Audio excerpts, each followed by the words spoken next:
Assalamualaikum warahmatullahi wabarakatuh. Okay, nama saya Basri. Saya adalah seorang Islamic Life Planner. Kita nak belajar sikit tentang pusaka. Pusaka ni apa? Kenapa ia terbeku? Apa maksud dia terbeku tu? Sekarang ni di Malaysia lebih kurang 70 bilion harta pusaka terbeku. 70 bilion tu satu harta yang besar. Kenapa ia terbeku? Sedangkan di Malaysia kita ada faraid. Kenapa faraid tak boleh mencairkan harta? Kenapa ia terbeku? Persoalan ni kita kena jawab sebab ramai orang yang dia salah faham. Dia salah faham, jadi bila dia tak ada ilmu, benda tu akan jadi terbeku lah. Terbeku tu sebab apa? Maknanya tak boleh pindah, masih nama atas nama si mati. Kita kena saat kita hidup. Saat kita hidup, benda tu nama harta. Apa yang ada atas nama kita dia panggil harta. Okey, kita mungkin ada rumah. Kan? Kita mungkin ada tanah. Rumah. Tanah. Kan? Kita mungkin ada kereta. Kan? Kenderaan, motor. Motor. Kan? Kita mungkin ada akaun bank. Kita ada akaun bank. Kita mungkin ada orang kata business. Kan? Business. Kan? Yang kita buat lah. Kan? Mungkin kita ni pemilik founder kilang ke apa ke. Kan? Kita mungkin ada simpanan. Kita ada beli saham. Tak kira lah. Kita mungkin ada ASB. Kita mungkin ada tabung haji. Kan? Tabung haji mungkin juga ada KWSP lah. So semua harta kita. Yang bukan harta kita adalah yang kita ambil takaful tu. Ni bukan harta kita. Tapi adalah yang sama-sama kita mencarum sama peserta-peserta lain lah. Kan? Sebab dia dana tabaruk, dana caruman tabaruk. Ni bukan harta kita. Dia cuma sijil tu atas nama kita. Selagi dia enforce, kalau meninggal dunia, dia jadi hak penerima hibah. Siapa-siapa kita nak bagi. So dia bukan orang kata terbeku ke apa. Dia memang bukan orang kata bukan yang kita kumpul lah, senang. Kita bagi RM100 tapi dia bagi balik RM250,000 kiranya mati. Tu tiap-tiap bulan kan. Jadi income memang dah habis lah sebab kita dah meninggal. Bila meninggal dia jadi pusaka. Pusaka. Tak kira lah masa kita beli rumah ni guna hutang ke, kita ada hutang tanah ke, kita ada hutang kereta ke, mungkin kita ada hutang emas ke, kan. Ni hutang dia akan kekal hutang. Kan? So bila kita meninggal dunia, harta dia tukar nama jadi pusaka. Tapi hutang dia kekal hutang. Apa maksud dia? Maksud dia hutang tak boleh diwariskan. Dia memang tanggungjawab kita ni sebagai orang Islam harus bayar. Macam mana nak bayar? Maksud dia perlu diuruskan lah.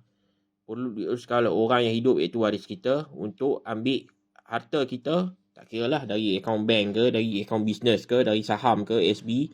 Ataupun dari rumah ni jual untuk selesaikan hutang. Itu tanggungjawab kepada wasi ataupun pegang amanah. So kalau waris tak jalankan tanggungjawab tu, dia orang bahagi je faraid, tak bayar hutang, habislah. Kan? So sebab tu pusaka wajib bayar hutang dulu sebenarnya kalau ikut. Kan? Tapi kenapa pusaka terbeku? Dia ada banyak sebab. Kita nak tengok dari segi undang-undang. Sebab apa? Undang-undang ni penting. Sebelum kita boleh cakap tentang faraid, sebelum kita boleh cakap tentang hibah, sebelum kita boleh cakap tentang harta pencarian, sebelum kita boleh cakap tentang perjanjian aset perolehan bersama, dia mesti cakap tentang pusaka dulu. Sebab apa? Walaupun rumah ni kita kata kita dah buat dokumen hibah, tapi dia belum tukar nama. Lainlah kalau kata dia buat hibah mutlak, rumah tak ada hutang, dia tukar nama terus. Kan? Itu dia terus jadi milik kawan tu semasa hidup. Tapi kita buat dokumen, tapi dia tak ada ikatan. Undang-undang tak nampak, mahkamah tak nampak. Kan? Siapa yang jadi pemilik? Yang dia tahu pemilik dalam tu adalah sekian-sekian-sekian. Rumah ni dah jadi pusaka bila meninggal dunia. Bila meninggal dunia pusaka, tak boleh pindah milik kecuali ada surat kuasa. Macam mana nak dapatkan surat kuasa? Dia ada banyak cara. Ada banyak surat kuasa. Kan? Tapi bila kita tak ada tulis wasiat, kita tak tulis wasiat, kita tak buat apa-apa perancangan, maknanya kita hanya ada waris faraid. Waris faraid lah yang kena dapatkan surat kuasa. Macam mana waris faraid? Waris faraid, first waris faraid kena lantik pentadbir. Kat sini yang jadi masalah ialah waris faraid tak bersetuju. Sebab apa? Pentadbir ni dia orang yang akan diberikan kuasa kelak untuk menguruskan semua ni. Kita tak nak lantik pentadbir yang satu, dia boleh pecah amanah. Ingat ya, pentadbir boleh pecah amanah. Kalau duit dalam tu dia akan masuk dalam akaun pentadbir tak bagi. Jadi masalah kan. So kena faham. Sebab tu waris faraid dia tak bersetuju nak lantik pentadbir, ataupun dia orang tak boleh bersetuju. Ataupun waris faraid memang dia tak nak, dia benci dengan si mati. Dia sebab apa? Macam-macam.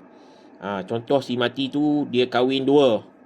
Kan? Seorang isteri tu dia tak tahu. Tapi bila dapat tahu, dia marah, dia tak mau sayang apa-apa. Dia melarikan diri. Ataupun suami tu dia meninggal, tapi sebelum tu dia pernah kahwin, dia ada anak. Dia tak ambil tahu tentang hal anak tu. Sedangkan anak tu waris faraid. Apabila dia orang cari-cari, ada waris faraid yang dia tinggalkan, anak tu tak nak bagi kerjasama, melarikan diri macam tu. Ataupun dia kahwin tapi tak ada anak. Isteri tu terpaksa, orang kata apa, campur tangan daripada adik-beradik, ipar-duai, maksud menghasut, semuanya. Jadi bila berlaku percanggahan macam ni, tak ada kerjasama, semuanya terbeku. Kita kena faham. Tapi bukan setakat waris faraid kena lantik pentadbir, dia ada second step. Second step ni kita akan tengok, tapi kita akan tengok pada pentadbir dululah. Pasal undang-undang ni dia kena tengok pada kemampuan pentadbir. Kalau dia orang lantik lawyer atau syarikat asalihin trustee jadi pentadbir, benda tu mudah. Tapi bila waris faraid tu sendiri dia tak pernah uruskan, dia mungkin hadapi masalah. Dia hadapi masalah, kita kena tengok dulu kan apa masalah yang dihadapi oleh pentadbir. So pentadbir bila dia dah disetujui oleh waris faraid, makna semua waris faraid kan, dia dah bersetuju, dia perlu buat satu valuation. Valuation ni apa benda? Dia perlu ambil tahu apa semua harta si mati. Semua harta si mati sampai ke WSP lah. Kan? Sebab takaful dia tak perlu ambil tahu pun. Takaful lain. Takaful dia akta lain. Dia bukan harta si mati. Jadi akta nama atas si mati ni dia perlu buat valuation. Valuation ni maksud dia berapa sekarang nilai hutang, nilai tanah rumah, berapa nilai dia, market value dia, berapa nilai hartanah dia, berapa hutang dia, kan, berapa nilai kereta dia, kan, nilai, dan berapa yang ada dalam akaun bank, berapa nilai bisnes dia, berapa saham dia, berapa ASB dia, berapa TH dia, berapa KWSP dia, dan semua-semua ni dia kena campur. Bila dah buat valuation, dia dah dapat, mungkin dia tak reti nak buat valuation. Jadi kalau kena geran tanah, dia perlu dapatkan daripada jabatan JPPH lah. Jabatan JPPH tu yang akan buat penilaian, Jabatan Penilaian Harta. Dia yang perlu buat penilaian harta. Lepas tu dia kena bayar lah, kan, dia kena bayar, benda bukan free. Yang lain-lain pun dia perlu dapatkan, sebab dia kena jadi pentadbir. Pentadbir ni perlu dilantik, perlu disahkan dulu, kan. Tapi tak apa. Tapi orang kata cerita dia bila dah disahkan, kita kalau kata belum dilantik, dia kena dilantik bila dah disahkan oleh mahkamah, ataupun di pejabat usaha kecil, dia kena buatlah valuation. Valuation ni akan tahu kat mana dia punya harta, jenis harta. Lepas tu plus nilaian, dia kena tahu. So kalau kata dia tak ada rumah, dia tak ada tanah, maknanya dia harta rumah dan tanah ni kita dipanggil harta tak kalih. Harta tak kalih.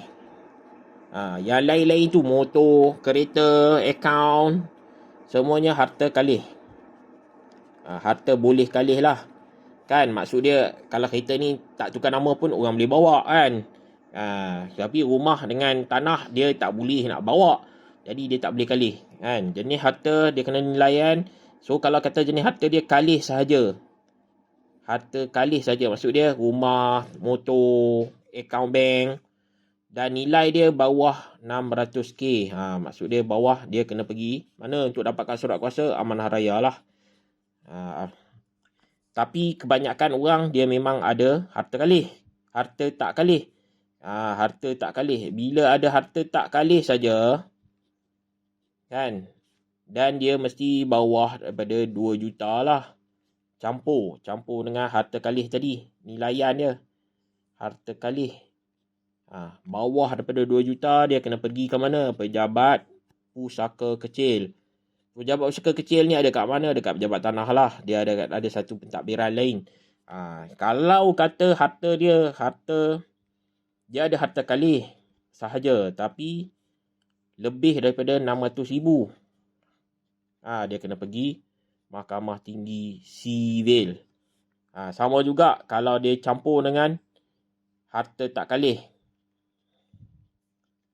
Campur dengan harta tak kalih dia lebih daripada 2 juta. Dia perlu pergi Mahkamah Tinggi Sivil. So dekat sini kita dah faham kalau jenis ni dia mudah. Amanah raya cepat sikit lah kan. Amanah raya terus keluarkan surat kuasa. Of course ada charge daripada amanah raya sebab amanah raya bukannya free. Dan dapat je surat kuasa tu dia boleh keluarkan. Dia pergilah bank. Dia pergilah ni. Tapi dia kena pastikan bila dia dapat duit tu masuk dalam akaun dia. Dia kena tolak dulu bayar hutang. Bayar hutang. Lepas dia bayar hutang baru dia masuk pembahagian. Sebab duit tu ada dekat dia. Dia nak, kalau dia nak menipu pun itu dia punya orang kata pecah amanah lah kan. Sebab orang-orang lain yang dah lantik dia tak tahu kan. Mana nak tahu kan. Dia boleh menipu. Harta tak kalih dengan harta kalih dia kena pergi pejabat pusaka kecil. Sebab sini dia perlukan surat kuasa LA. Sebab apa? Sini dia hanya buat faraid. So kalau nak buat sama rata pun boleh. Tapi kena persetujuan lah kan. So macam tu juga. Kalau dapat LA terus pergi bank. Untuk harta tak kalih pergi bank. Terus dia masuk dalam akaun pentadbir lah kan. Ataupun dia akan ikut surat kuasa. Surat kuasa kata portion kawan ni. Jadi setiap orang tu bank akan bank in lah. Bergantung kepada surat kuasa. Yang tanah, pejabat tanah. Dia kena pergi pejabat tanah. Dan dia tak boleh terus tukar. Sebab LA. So dia orang akan panggil semua dia depan magistrat. Depan magistrat dia orang akan tanya lagi sekali. Buat bincang lagi sekali. Setuju tak setuju. Kalau faraid setuju. Kalau sama rata pun setuju. Kalau ada hibah setuju. Kalau ada tuntutan atas pencarian pun setuju. Jadi baru dia boleh buat keluar pergi pejabat tanah tukar nama. Of course ini pun kena bayar kan. New geran masuk nama apa mau proses. Benda tak free kan.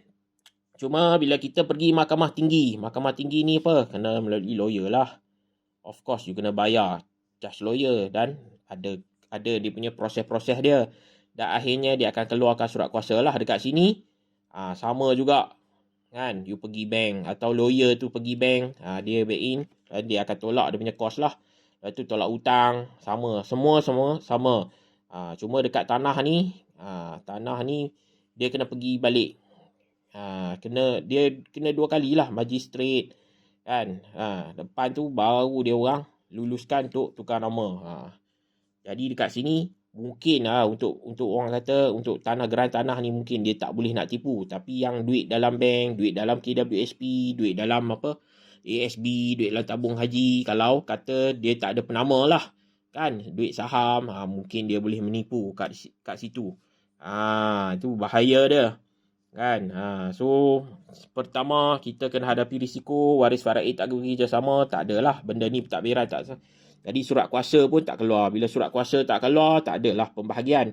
Tak kira lah pembahagian tu ikut apa, faraid ke apa. Tapi ni yang terbeku ni disebabkan yang ni.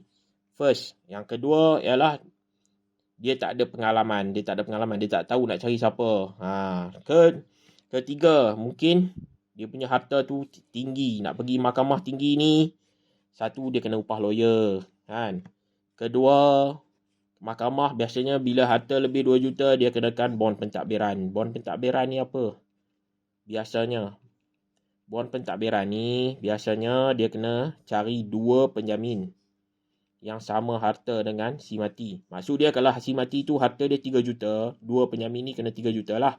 Of course, lawyer boleh minta dekat mahkamah untuk ketepikan bond pentadbiran ni. Kan? Tapi dia akan menyebabkan benda ni terbantut lah, tertangguh lah dia punya urusan tu, sehingga mahkamah buat satu lagi urusan atau perbicaraan untuk mengenepikan bond pentadbiran pula.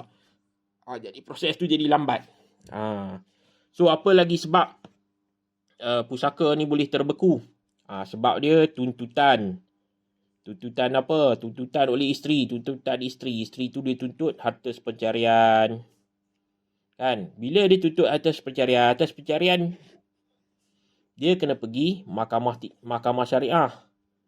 Mahkamah syariah akan putuskan yang ni atas pencarian ni sah ke tidak.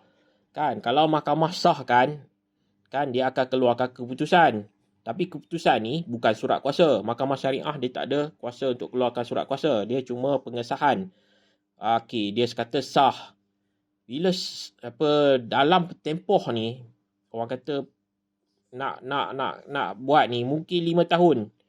5 tahun, 10 tahun mahkamah sahkan, baru dia boleh masukkan dalam surat kuasa. Jadi apa jadi dekat orang kata pusaka kecil, kita katalah pusaka kecil kan, dia buat pentadbiran. Pusaka kecil ni dia terpaksa stop sebab mahkamah dah tengah bicara. Jadi magistrat akan kata okey, kita akan tunggu sehingga keputusan keluar. Jadi kalau kata putusan mahkamah 10 tahun baru nak keluar, jadi 10 tahun lah terbeku.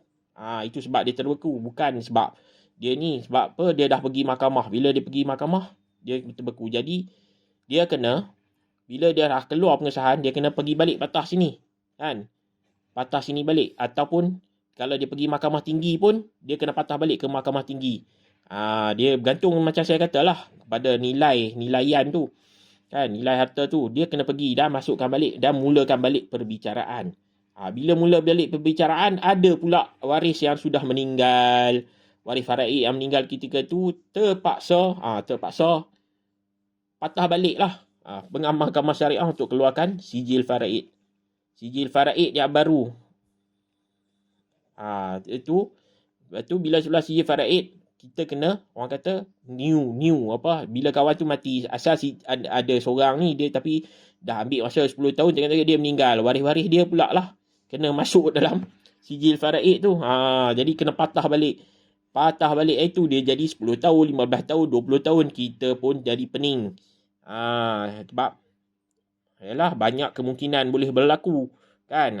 Ataupun dia buat tuntutan hibah. Hibah dia, suami ada kata nak bagi hibah pada isteri, hibah rumah. Dia buat dokumen je. Kan? Bila dia buat dokumen, dia perlu ke mana? Mahkamah syariah jugalah. Mahkamah syariah akan kata, okey, baik asyik-asyik 5 tahun, baru keluar pengesahan kata sah. Dia kena pergi balik. Kan? Pusaka kecil ni. Tapi macam kita katalah, bila pergi pusaka kecil atau mahkamah tinggi, esok bila pergi kat depan jabat tanah, dia akan tanya lagi pada depan magistrat. Setuju tak yang ni jadi harta pencarian? Sebenarnya magistrat, orang kata dia tak boleh tentang dah keputusan mahkamah syariah. Dia akan tanya saja. Tapi yang kita takut ialah masa perbicaraan tu nanti lagi sekali dia orang tak datang. Dia orang sengaja tak datang sebab dia orang tak nak orang kata rumah ni dihibahkan, tak nak rumah ni jadi harta pencarian kan. Dia menyebabkan benda tu mahkamah mungkin terpaksa buat keluar surat panggil kan. Panggil pun tak datang, mungkin 3-4 kali tak datang. Mungkin mahkamah kena decide perlu tak dia orang ni hadir tak hadir kan. Dia jadi macam tu kan, tahun demi tahun dah keluar keputusan pun tak boleh lagi nak. Jadi benda tu terbeku hanya disebabkan oleh tuntutan. Tak kira lah tuntutan atas pencarian atau hibah. Ini yang menyebabkan proses ni jadi lambat. Sebab dia perlukan persetujuan waris faraid. Mula-mula dia orang dah setuju. Lepas tu ada bila kali kedua nak bicara dia tak setuju kan. Jadi macam-macam. Kita takut dalam tempoh 10 tahun tu ada yang dah meninggal, kena repeat balik kan. Repeat balik apa kita waris faraid. Ini yang jadi masalah dekat kita punya. Ada yang kalau kata dari awal lagi tak setuju tu mungkin 50 tahun baru setuju. Sebab apa? Tunggu dia meninggal dulu. Lepas tu baru waris-waris dia nak urus. Dia bergantunglah. Apa yang berlaku sekarang ialah benda yang macam ni lah. Kan? Ataupun kita kata dia tak ada duit nak uruskan 2 juta ni. Kita tahu 2 juta ni kena bayar lawyer. Kena bayar apa, kena ada 2 penjamin kan. So kalau kata lawyer tu dia nak singkirkan 2 penjamin ni, dia tak berjaya singkirkan, apa jadi? Terbekulah. Jadi orang-orang kaya, orang yang beli rumah paling banyak kan, kita tahu ada doktor, ada cikgu, LPPSA, penjawat awam yang beli sampai 14 biji rumah. Dia punya kelemahan dekat sinilah. Nilaian harta. Dia bukan dia tengok pada duit saja. Dia nilai harta tu, harta semasa, nilai semasa, market value. Rumah 14 biji tu kalau kata satu pun 300,000 dah berapa juta.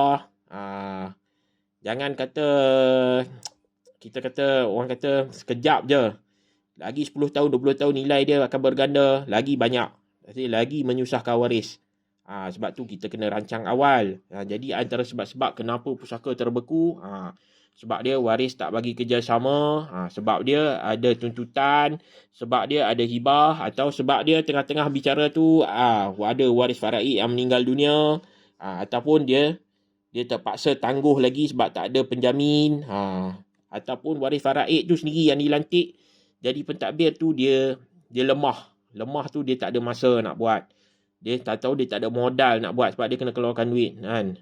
Jadi kat sini jadi masalah ni kita tak tahu macam mana jadi. So kenali dulu waris faraid kita siapa, adakah dia boleh dipercayai, adakah dia mengetahui tentang cara-cara nak pergi, macam mana nak buat tuntutan ni, dapatkan surat kuasa kan. So kalau kata nak buat secara faraid pun tak ada masalah kan. Kalau kata nak buat hibah atas pencarian pun kena pastikan macam saya katalah, tidak menyebabkan orang kata tuntutan atas pencarian atau hibah ni menyebabkan keseluruhan harta pusaka terbeku kan. Itu yang penting. So kalau kata kita nak buatlah orang kata perancangan yang menyeluruh. Jangan hanya buat hibah tapi hibah ni terbeku 5 tahun. 5 tahun pun kata pusaka pun terbeku. Makna bila pusaka terbeku 5 tahun lah hutang kita tak terbayar. Kalau 10 tahun lah hutang kita tak terbayar. Macam mana kalau kata yang kena waris faraid tak setuju, sampai bila-bila hutang tak terbayar. Jadi susah lah kan. Macam mana kita nak pastikan hutang kita. Mungkin kita ada buat wasiat kan, kita ada buat wasiat, kita just wasiat mulut, kita nak bagi dekat cucu, kita nak bagi dekat sini yang bukan waris faraid, kita nak buat sedekah, kita nak buat wakaf. Adakah waris faraid akan jalankan? Kita takut situ. Sebab apa? Benda yang kita cakap walaupun dia mulut, dia dah jadi wajib. Benda tu kalau waris faraid, dia buat faraid juga, harta tu haram. Walaupun dia buat faraid, tapi harta tu haram. Yes, undang-undang dia tak tengok pada cakap mulut kan. Tapi kita kena faham, hukum Islam ni dia berdasarkan orang kata hukum dalam Al-Quran. Bila dah cakap dia dah jadi, walaupun tak tulis kan. Janji ada saksi yang dengar, cuma saksi tu waris faraid dia tak nak laksanakan. Jadi macam mana? Kita dah sama-sama dah hutang kita tak selesai, kita tak boleh masuk syurga. Waris faraid pula makan harta haram, dia pula masuk neraka. Dia kena faham. Mungkin dia orang tak faham, dia orang kata cakap mulut ni tak boleh pakai, tak payah buat lah. Sebenarnya bukan macam tu. Hukum Islam dia lain dengan undang-undang. Ini kita cakap dari segi undang-undang, kita tak cakap dari segi hukum. Undang-undang kata dia perlu dapatkan surat kuasa. Proses dia macam ni, kalau tidak terbeku. Kalau waris faraid tak setuju, tak boleh. Nilai harta dia macam ni, kena pergi amanah raya, kena pergi pejabat syarikat kecil, kena pergi orang kata mahkamah tinggi sivil. Kalau ada tuntutan atas pencarian, documentation dia kena hantar mahkamah syariah untuk pengesahan. Kalau mahkamah syariah benarkan, kena masuk balik dalam perbicaraan di pusaka kecil, perbicaraan di mahkamah tinggi. So kalau tidak, benda tu selalu tak settle, selagi tuntutan isteri tu tak settle, selagi itulah masalah dia akan terbeku. Okey, apa-apa saja yang kita buat, jangan kita sia-siakan, sebab kita dah bekerja teruk. Semasa hidup kat dunia ni, kita dah kumpul harta. Tapi malangnya kita tak fikir macam mana kita nak pastikan harta tu sampai kepada waris. Kalau kita ni buat bisnes, takkan kita nak lingkupkan bisnes tu. Kena ingat lah, bisnes ni bukan sahaja untuk waris. Bisnes ni kita adalah amanah sebab dalam tu dia ada mungkin partner kita, kan, dia sama-sama sumbang modal. Mungkin ada orang kata pekerja kita yang dia harap orang kata modal daripada keuntungan daripada bisnes tu sebagai gaji. Mungkin ada orang kata supplier yang dia supply barang dekat bisnes kita, tapi mungkin kita punya LO 30 hari atau invoice kita 30 hari, 60 hari baru kita bayar. So siapa nak bayar? Mungkin kita ada buat business loan, kan, nak kena bayar dekat bank. So mungkin kita ada ambil takaful, kan, dalam bisnes, tapi kita tak buat perancangan lengkap sebab ejen tu tak terang. Ejen takaful kata, tuan buat bisnes kena ada takaful, kan, tapi takaful tu tak boleh dapatkan surat kuasa. So dia kata takaful ni nanti beli saham bisnes, mana boleh beli, kan. Takaful tak boleh beli sebab dia tak ada surat kuasa. Dia hanya dapat kepada partnership, kan. Contoh, kita ambil partner tu, kita bagi dekat partner, kan. Partner tu yang dapat hibah, kan. Kalau kata partner tu kata, alah bisnes ni bukan laku pun, dia tak nak guna. Dia kata dia ambil duit tu, kan. Biarlah bisnes ni terbeku. Dia start bisnes lain. Lagi mudah, dia kata. So jangan kita buat benda, jangan cakap orang kata sebab ejen takaful kata benda hibah selesaikan masalah pusaka, jangan. Itu adalah tahyul. Kita jangan ambil sebab ada proses undang-undang dia. Takaful tidak selesaikan masalah pusaka. Takaful tak janjikan proses ni akan berjalan. Takaful mungkin dia support dari segi kos, nak bayar lawyer, nak bayar kos mahkamah, nak bayar kos orang kata buat geran baru, kan, buat kos evaluation. Itu saja. Kos nak beli apa semua perlukan surat kuasa. Proses-proses ni yes, takaful boleh bantu, tapi orang kata kalau waris faraid tak setuju, kan, waris faraid tak setuju, banyak duit mana pun tak guna juga, kan. Kat sini kita kena faham apa saja kita kena tengok dari segi loophole ataupun apa sebab ni kita nak pastikan dia menyeluruh. Kita nak cover semua lubang-lubang yang mungkin berlaku. Kita tak tahu benda ni mungkin waris faraid boleh uruskan, mungkin waris faraid tak boleh uruskan. Mana nak tahu? Sebab tu kita buat perancangan awal. Jadi next kita akan tengok bagaimana kita nak halang perkara-perkara yang disebabkan oleh waris faraid tak setuju. Waris faraid meninggal dunia semasa tuntutan. Waris faraid tak cukup duit. Waris faraid tak ada ilmu. Ataupun tuntutan isteri atau waris faraid terhadap harta pencarian, terhadap hibah yang menyebabkan tuntutan pentadbiran pusaka atau pembicaraan pusaka tu terpaksa ditangguh kerana mahkamah 5 tahun, 10 tahun. Mungkin ada campur tangan lagi, kan, menyebabkan semuanya orang kata terbeku. Kita nak benda tu dia cepat. Bila cepat uruskan, kita nak pastikan yang penting hutang kita tu dia settle. Walaupun dia boleh dapat surat kuasa last sekali, betul ke dia akan selesaikan bayar hutang? Ini ada juga kejadian di mana pentadbir di kalangan waris faraid, dia dah dapat duit ni semua, tiba-tiba dia tak bayar hutang, dia bahagi ikut faraid. Habislah hutang tu, dia tinggal macam tu ya. Okey, cuma kita nak cakap KWSP ni kalau ada penama dia akan pergi dekat penama tu lah, kan. Cuma orang kata dia sekarang KWSP dia link dengan Amanah Raya Berhad. Contohlah, isteri ada anak-anak, kan, ada 2 orang anak, kan. So isteri akan dapat berapa? 1/8 lah. So baki dia mungkin 2 anak lelaki, 1 anak perempuan, baki dapat kat anak. Sebab mungkin suami tu dah tak ada, emak ayah dah meninggal. So siapa yang pegang ni? Sebab anak bawah umur, ARB akan pegang semua. Amanah Raya akan pegang semua. So mana-mana yang suami yang meninggal dunia, isteri bukan pemegang harta anak, penjaga anak. So dalam keadaan macam ni, akaun bank, kan, atau ASB atau tabung haji, yang mana orang kata dia dalam bentuk cair, bentuk aset tunai, semuanya amanah raya akan pegang. Ini memang kerajaan dah buat. Dulu-dulu kita bagi dekat orang kata datuk lah, wasi kan, kepada bapa saudara. Sekarang ni sebab untuk elakkan masalah orang kata harta anak yatim ni jadi dia bagi kat ARB.